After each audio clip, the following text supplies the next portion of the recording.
Si ano?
Good morning, I'm Angelo Castro III. I'm Angela and we are the Castros. Good morning. Good morning. And good morning sa lahat ng mga ka-branch natin. Thank you for joining us again on Monday, start of the week.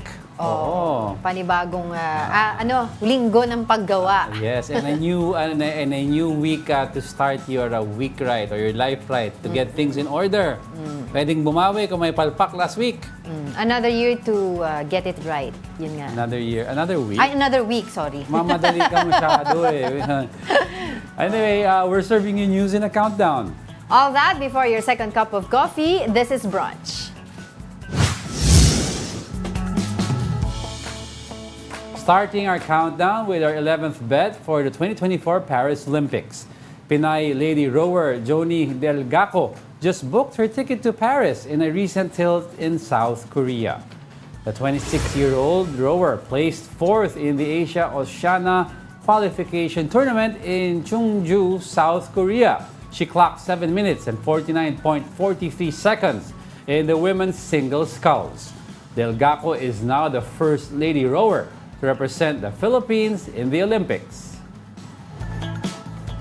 Umaariba ang mga kababaihan. Very good. Yes. Ang hirap kaya niyan. I remember kasi I did the story ng mga rowers.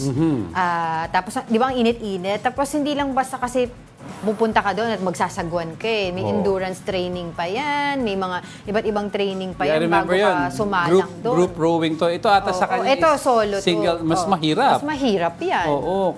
Kasi may may pacing yan eh. Kung kailan ka mag-give ng mag-sprint, yung sprint paddle. Kasi kung from the start daw mabilis ka, pagdating sa tail end ng finish line, nauubusan daw karamihan ng mga rowers. So, kailangan daw marunong ka mag-pacing, mag-balance, tsaka upper body strength, leg, core, lahat. Sipin mo, sabi nga. Ayan, tignan mo yung katawan, Sabi nga niya, noon, di ba, nalalampasan lang daw siya, nakakalaban, lagi siya natatalo. Ngayon, kasama na siya. So, it's really an honor for her. And of course, may represent niya yung bansa natin for the Paris Olympics. And siya yung pang-11 na member natin na makakasama sa Paris Olympics. Kasi we have Paul Volter, EJ Obiena, Carlos Yulo, yung gymnast, di ba, si Alea Finegan and Levi Jung Ruviar, boxers Yumir Marshall, Nesty Petesio, and Ira Villegas. And weightlifters, Vanessa Sarno, John Sanina, and Elrin Ando. Yan. Si Nesty, di ba? Nesty almost made it sa last tournament. Who knows, di ba? Makadalawa, tatlong gold man lang tayo dyan. Improvement over the last Olympics. Good luck! Good luck, good luck! Now, alamin naman natin ang ating kasunod sa ating countdown.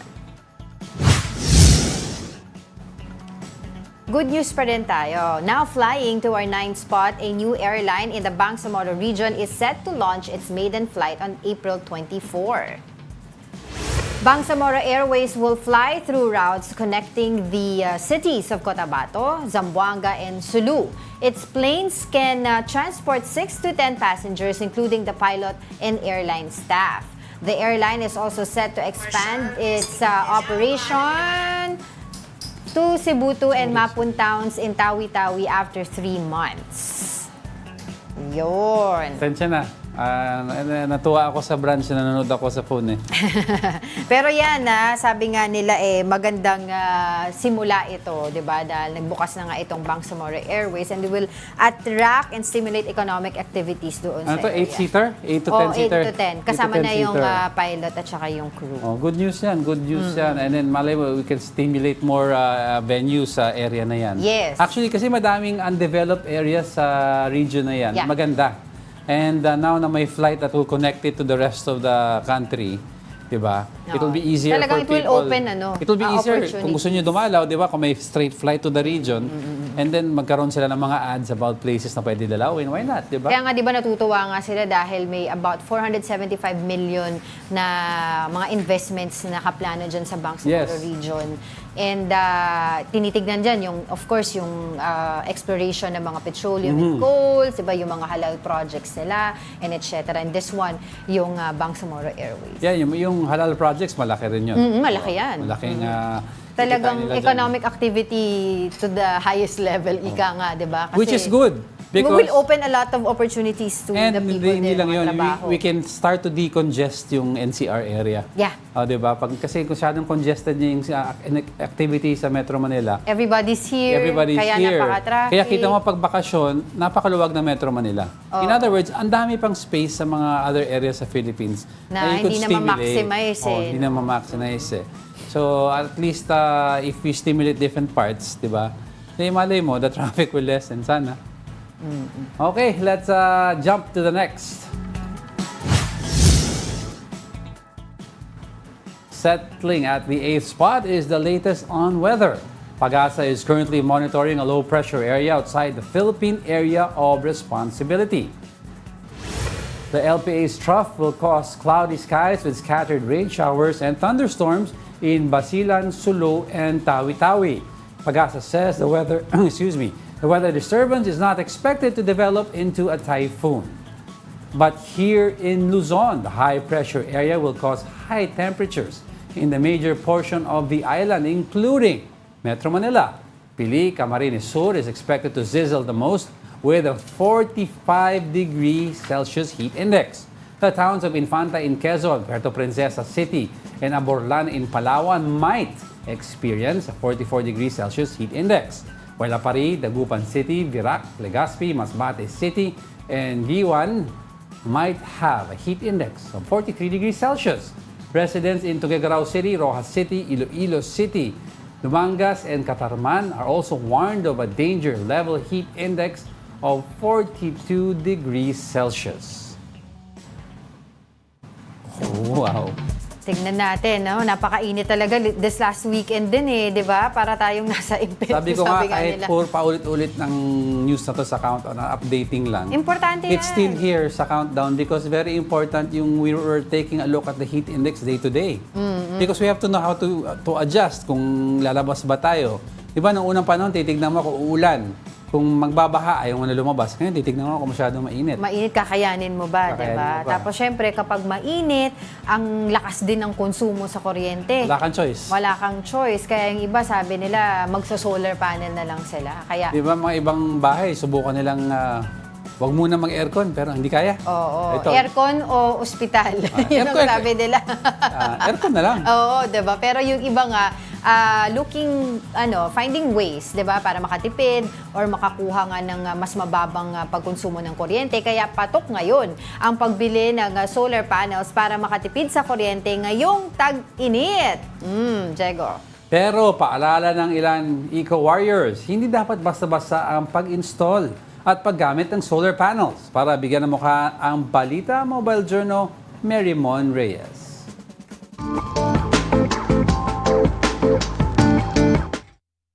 Hindi lang init ng panahon ang iniinda ng mga Pinoy dahil ultimo taas ng electric bills. Hamon din ngayon. Pero alam nyo ba na mayroong sustainable alternative para rito?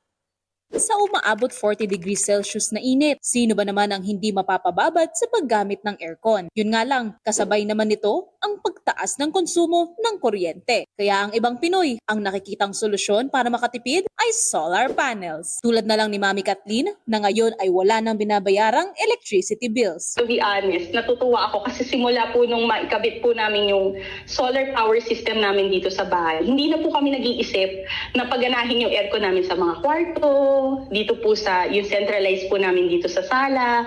Bali po, total of 6 aircon po kami dito sa bahay. From the last 3 months po, zero na po ang bill namin. Ang presyo ng mga solar panels ay nasa 5,000 to 8,000 pataas kada panel. Habang ang installation naman nito ay umaabot ng 10 pesos to 15 pesos per wattage at ang equipment at parts na gagamitin ay posibleng pumatak ng 100,000 piso. Malaki-laking investment daw ito pero hindi naman maikakaila na it pays for itself. Pero paalala ng eco warrior at law student na si Jasmine para sa mga may interest, hindi dapat basta-bastang gayahin ang mga nakikita online kung magdi-DIY nito. First, you have to be knowledgeable, or you need to choose first what kind of battery. It matters kasi if what kind of battery you have, if you have a solar setup. So you need to do research first, and also the best thing is you need to have a contractor, because you don't, little knowledge is dangerous kasi. Chika naman ng tatay ni Jasmine, noong panahon ng bagyong Odette, tanging sila lang daw sa kanilang lugar sa Cebu ang napagkukuhanan ng energy dahil sa pagkakaroon nila ng solar panels. Kami lang yung may power dito yung panahon sa bagyo eh. Ang daming mga evacuees na pumunta dito sa amin kasi mailaw dito sa amin eh. Kasi yung ang solar ko is hanggang magdamag. Malaking benepisyo yun kasi nakatulong pa tayo sa sa environment. Wala na tayong gas emission galing sa mga generator. Heto pa, kahit daw may generation ng energy na nakukuha sa solar panels, ay hindi ito threat sa electricity industry. In fact, malaking tulong pa raw ito. Kasi wala kang consumables. Usually, mga power plant natin noong araw, yung diesel, di na kasi masyado mahal. Ngayon yung natural gas, medyo okay yung clean pa. Saka napakamahal ngayon ng coal ng uling sa world market. So, renewable, yan yung solar. Kasi saan yan, i-conserve nila dun sa battery nila. Paalala lang po, bago mag-invest sa ganitong technologies ay siguraduhin kakayanin nito ng budget at aralin munang mabuti kung paano ito gamitin at i-maintain. Mobile Journal Marimon Reyes po, hatid ang muka ng balita. Yung, alam ko pag-ibig, di ba, sinama na nila sa loans ang solar panel installment, upgrade, as part of house upgrading. Kasi medyo, titignan mo yung face price, mahal nga. Pero, In the if you long run, compute diba? daw 2, 3, 4 years down the line, you're saving, binawi mo na lahat ng ginastos mo. Actually. Tsaka before kasi talagang it was really pricey Oo. for someone na magpakabit ng mga solar panels dahil kukonti pa lang yung interesado. Oo. Pero recently kasi dahil nga sa taas ng kuryente at saka nga nauso na nga yan mga, diba, mga eco-warriors, diba, Correct. yung mga environmental friendly na mga pagkilos na ginagawa natin. Kaya mas marami na ngayon ang open, diba, to using solar panels. And may mga contractors na apart from big corporations na gumagawa nito. Dati kasi papa-import mo pa or maghanap ka ng big corporation na mag-install. Ngayon may mga contractors that can do that. Yun nga lang, talaga, ingat sila sa mga, yung peke at saka yung mga tunay. Baka kasi, minsan alam mo na, di ba? Hindi nila alam, hindi sila masyado knowledgeable eh. Akala nila tama yung ginagawa nila. So, doon lang sila sa mga legit. Oo, spend a little bit more para safe. Nakita ko nga din dun sa natin, sa subdivision natin, yung ibang houses doon. Yung, even yung mga, ang tawag dito, yung ilaw nila sa garden, nakita ko solar panel. Yeah, Ang oo. galing. Yung may sensor sila, yeah. Okay. Sige. Coming up, the Transportation Department eyes putting up an exclusive motorcycle lane along EDSA. And this year's Balikatan exercises between the Philippines and U.S. military begins today. We are just getting started. More of our top 10 news when Brunch returns. Keep it here on One News.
you're still watching Brunch here on One News. Hey, good Happy morning. Monday ulit. Happy Monday and good morning kay Luz Biminda Labargan. Si Lucia.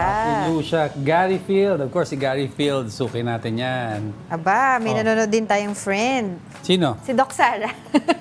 Doc Sarah. Uy, Doc Sarah. Good morning. Good morning. Oh.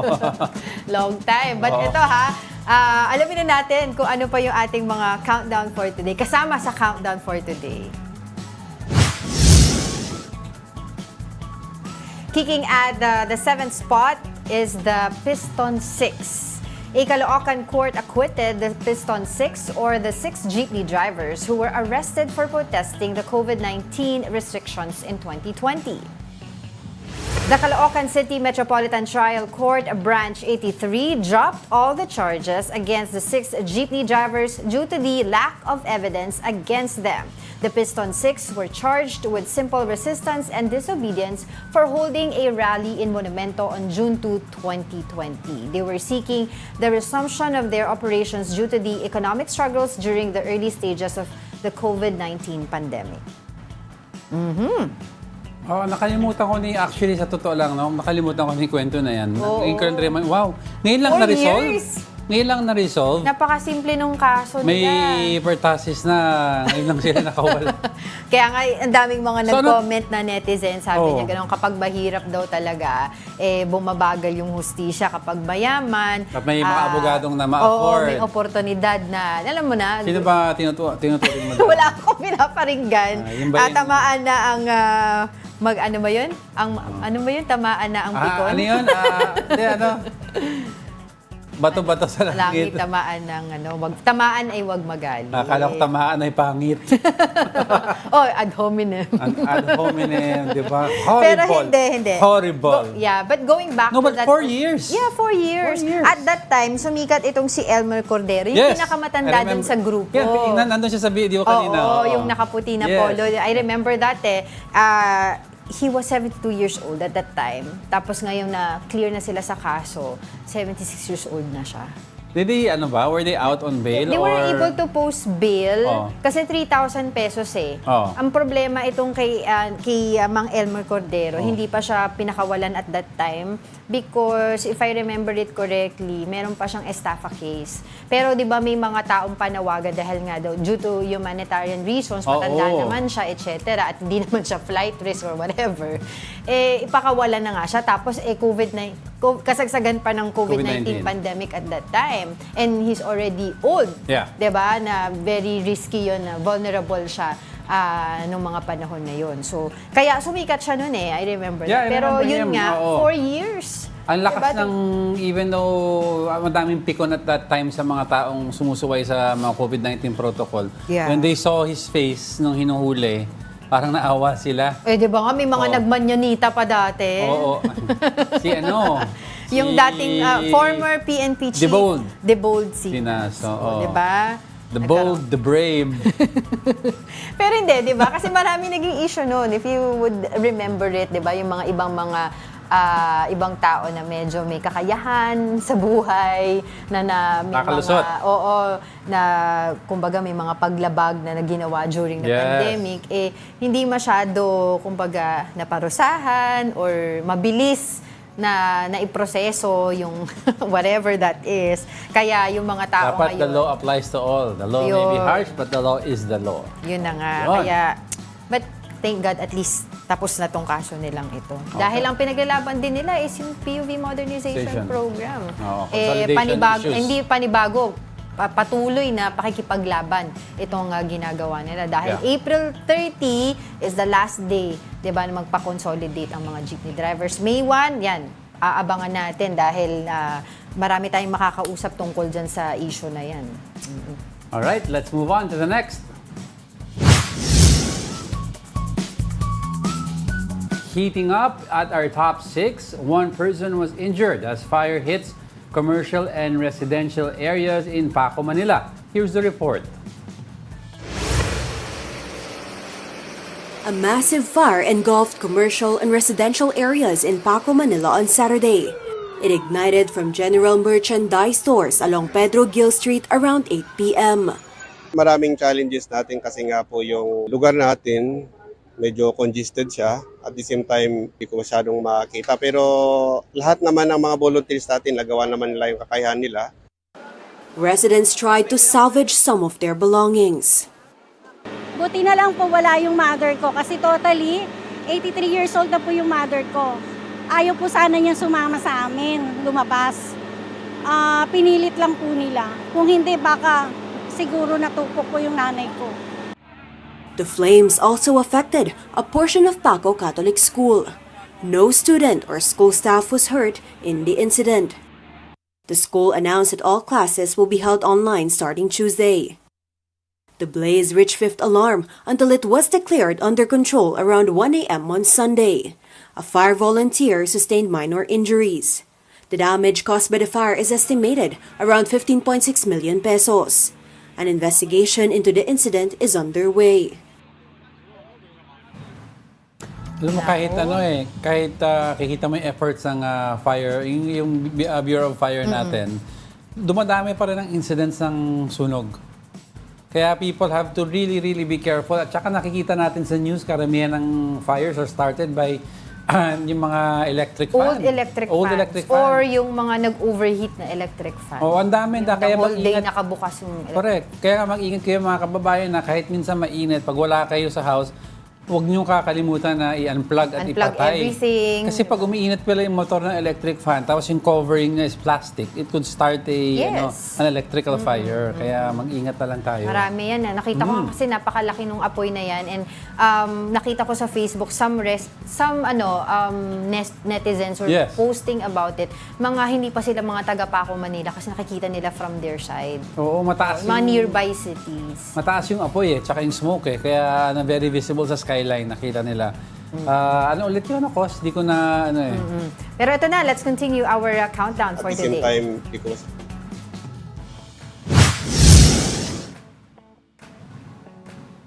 Arriving at our fifth spot is the possibility of an exclusive motorcycle lane along EDSA.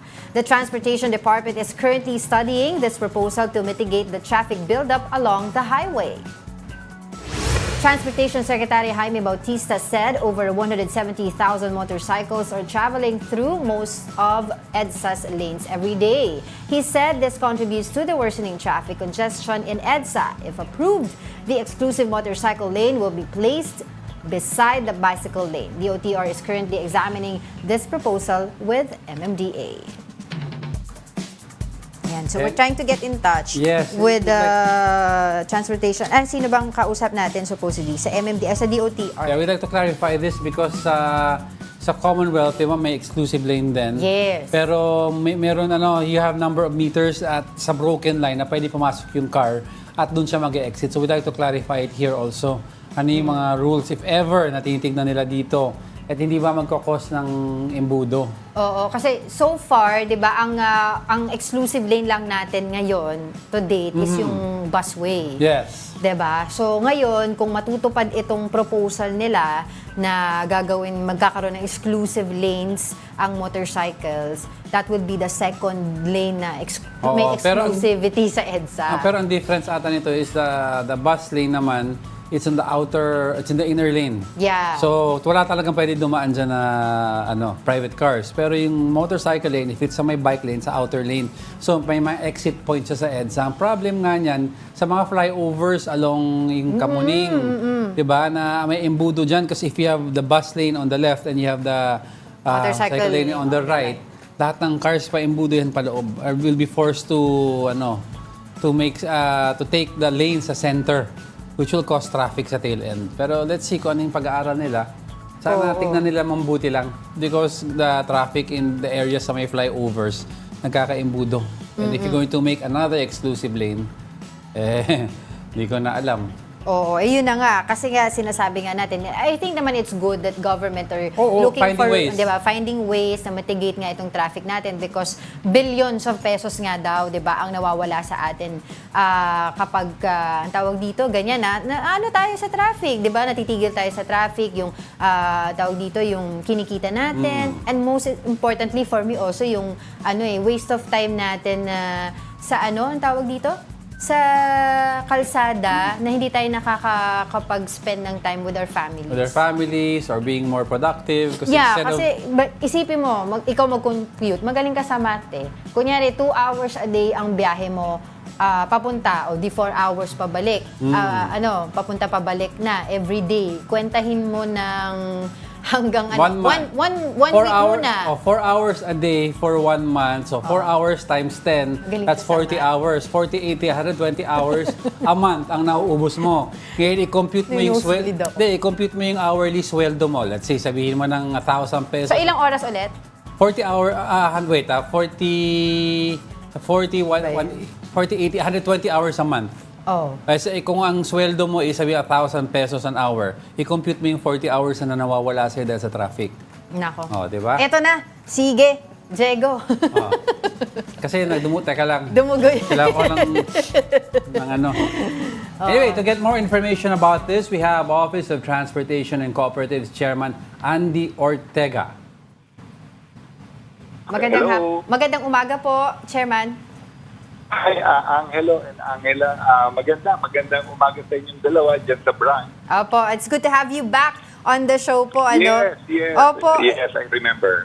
Pero can you tell us po itong latest insights from your study of this proposal with the MMDA? Ito nga pong pagkakaroon ng exclusive motorcycle lane sa EDSA.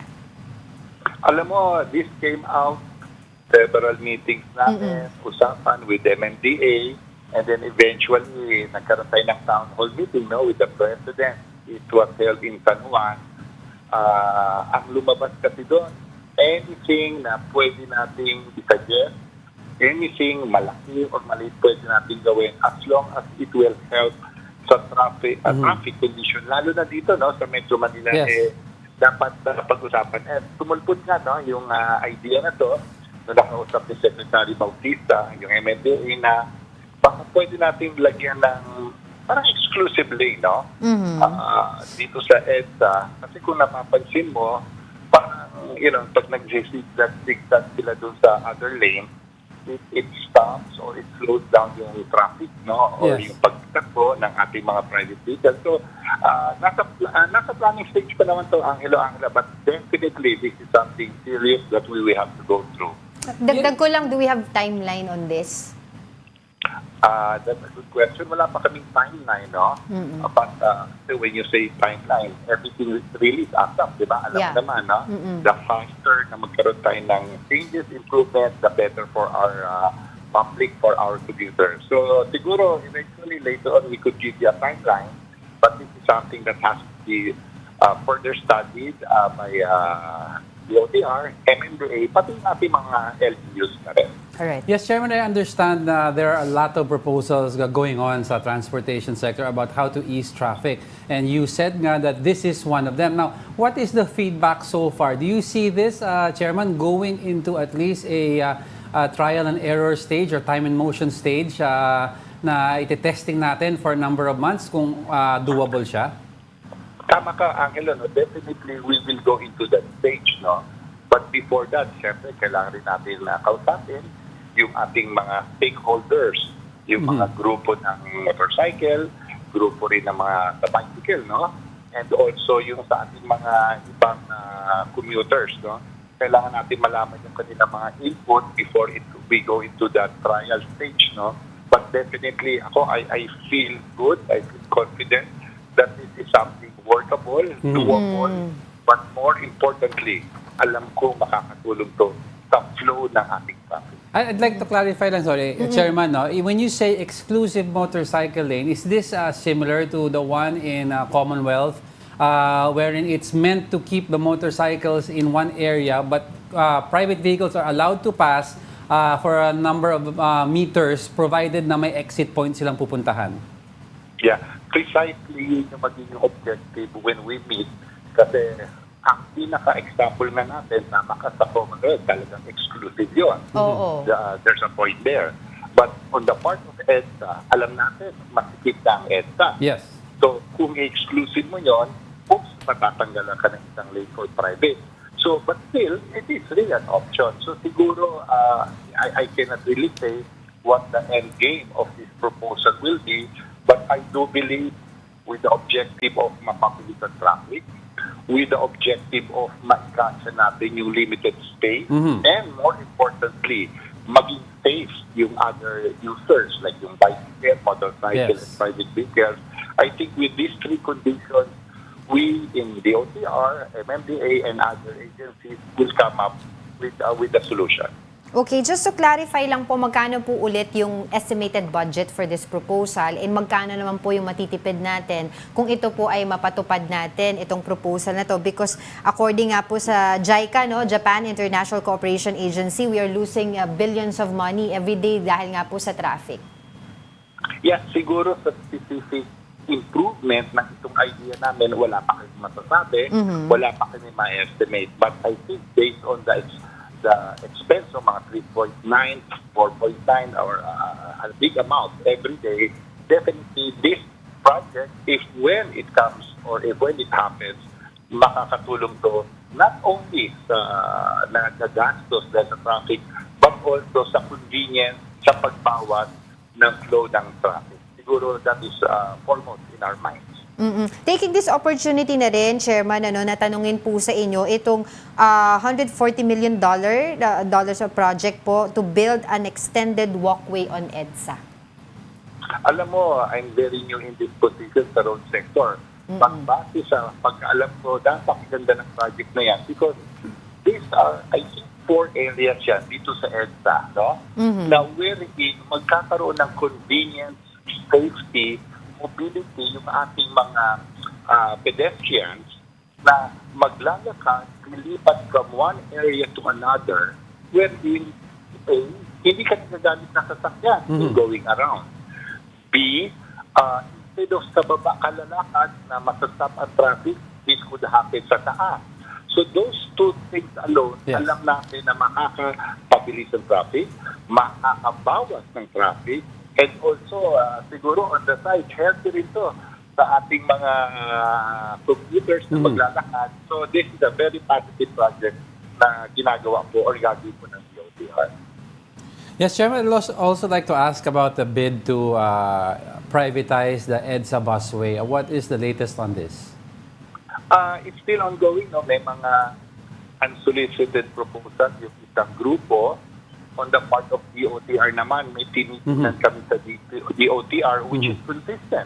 Doon sa pronouncement ng ating Pangulo a few days ago na palalawakin yung EDSA busway. No? When I say palalawakin, not only with a certain distance at the moment, pero palalagpasin pa natin yan para talagang maging accessible yan not only to the existing commuters but also yung mga outside at present na pwedeng mag-connect at tuloy-tuloy yung pagbiyahe nila. So definitely this is something positive. We're studying it, we're looking at it. Ito yung promise ng ating Pangulo na maliit or malaking proyekto basta tutok sa pagtulong, this will be positive for us. Going back po, Chairman, doon sa usapin ng kumbaga proposal po na magkaroon ng exclusive motorcycle lanes, paano naman po natin masisigurado na yung iba pong mga sasakyan ay hindi naman po dadaan doon sa motorcycle lane na po yun, especially during rush hour? Siyempre, always naman pag mayroong bago project, talagang information campaign, education campaign, kailangan paingtingin natin, palawakin natin yon para malaman at also maintindihan ng ating mga drivers what is the purpose and objective. And then once that's done, once it's fully implemented, syempre papasok po dyan yung mga penalties, sanctions, pag ikaw ay lumabag, para naman ma-stop natin yung mga lalabag and also ma-enforce natin na gawin yung tama which at the end of the day will be good for all of us.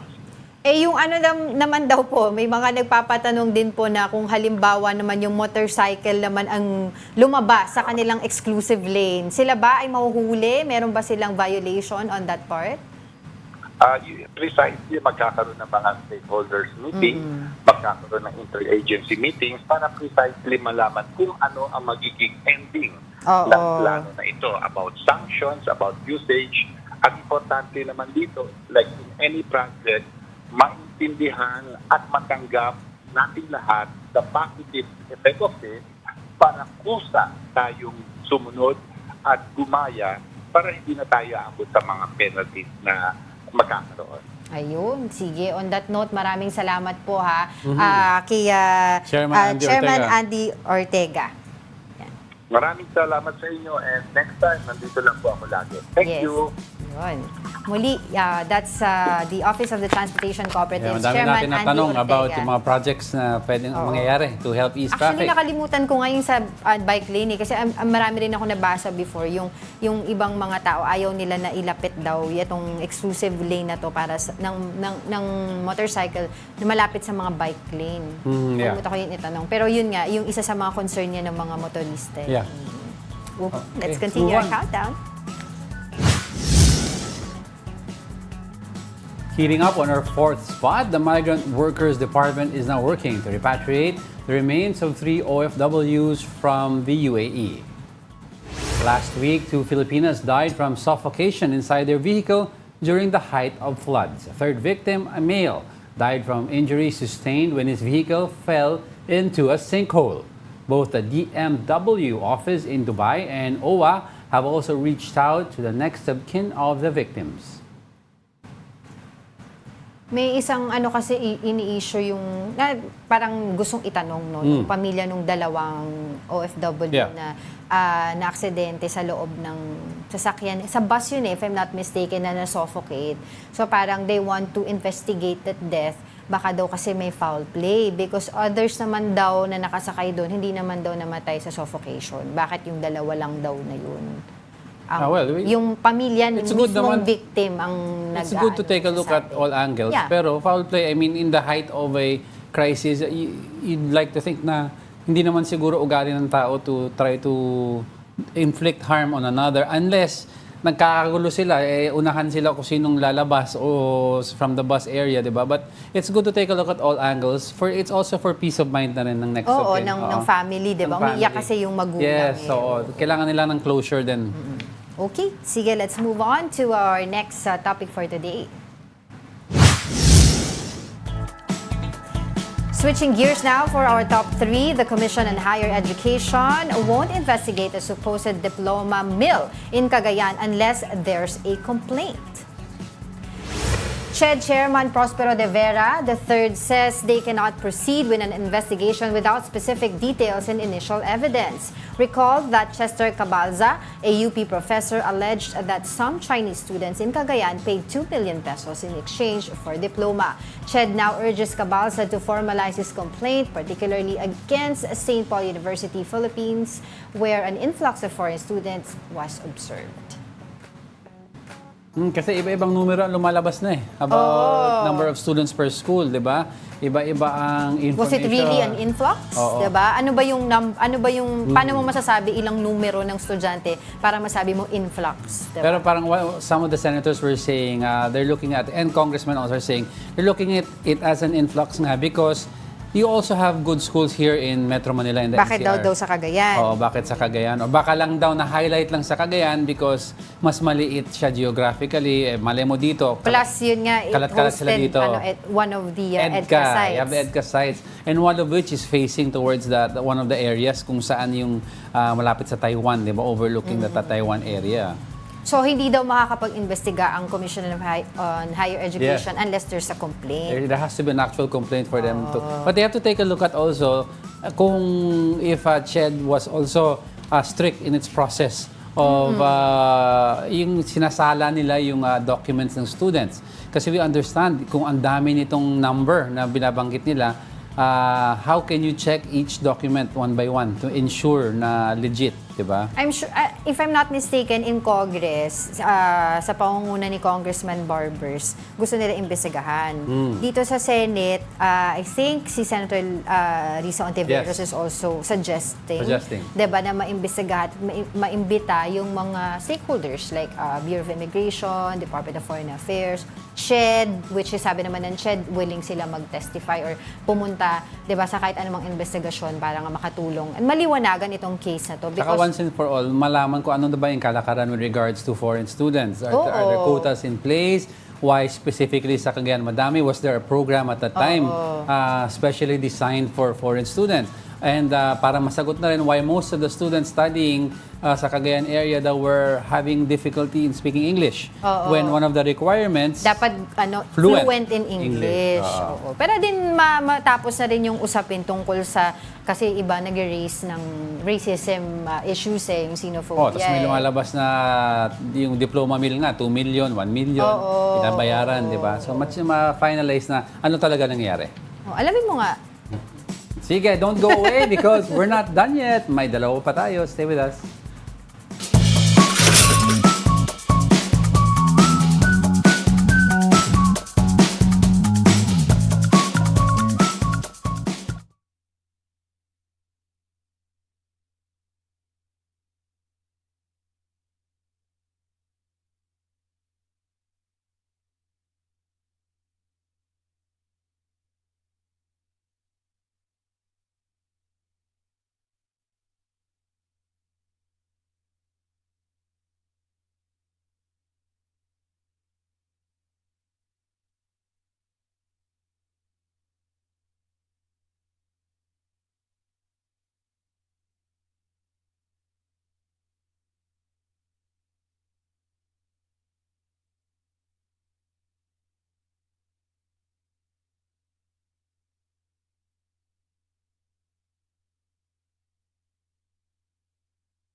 Welcome back. You are still watching Brunch here on One News. Good morning kay Tito Tix Bautista.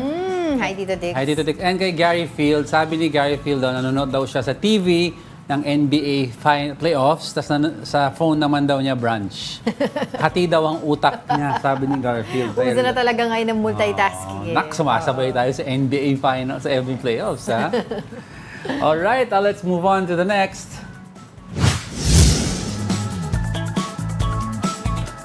Sizzling on our second spot, the National Security Council maintains that the current administration is unaware of a so-called gentleman's agreement with China.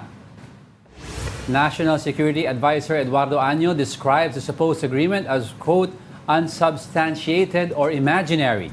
He adds that the discourse about it has created distractions and conflict among the Filipino people. Año calls on the public to focus on more important issues of asserting Philippine sovereignty in disputed waters. Last week, former President Rodrigo Duterte admitted that he had agreed with China to maintain the status quo in the West Philippine Sea.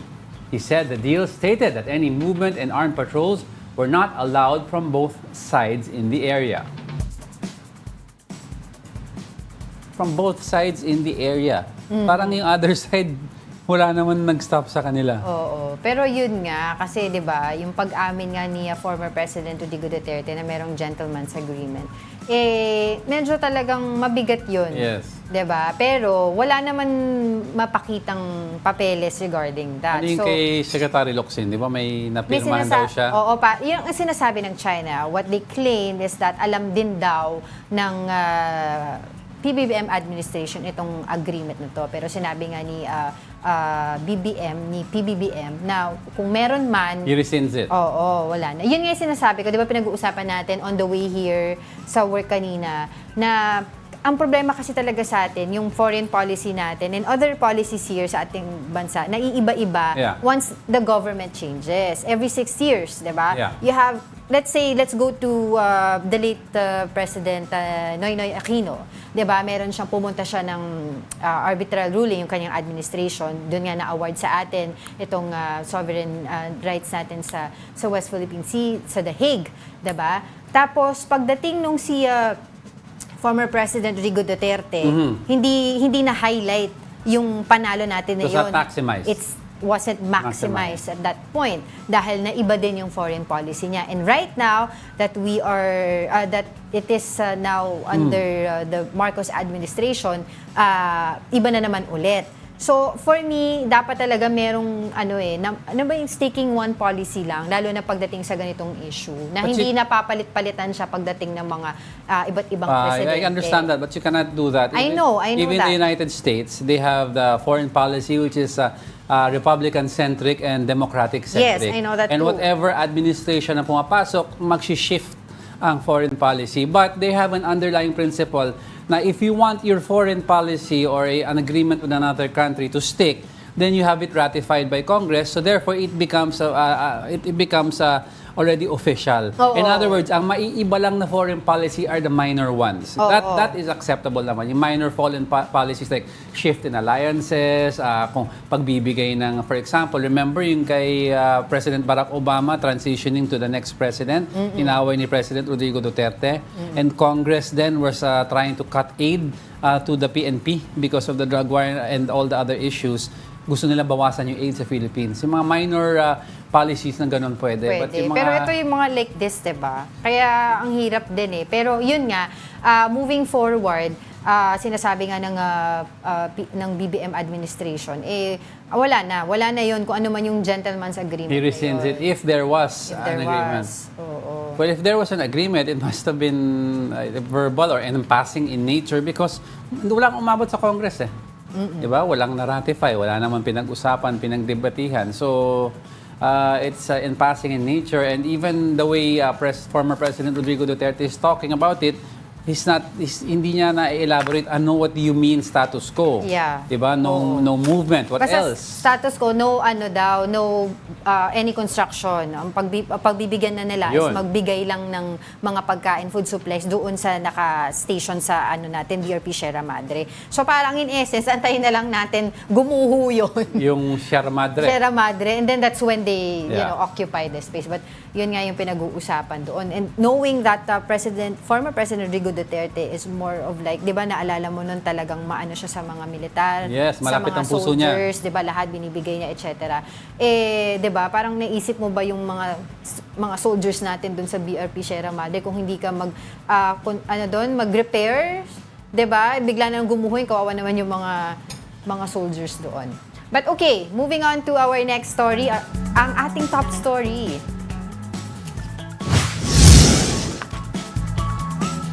Our top story for today is the Balikatan exercises today. The National Security Council reiterated that the Balikatan exercise is not a preparation for the country to start a war against China. Here's the report.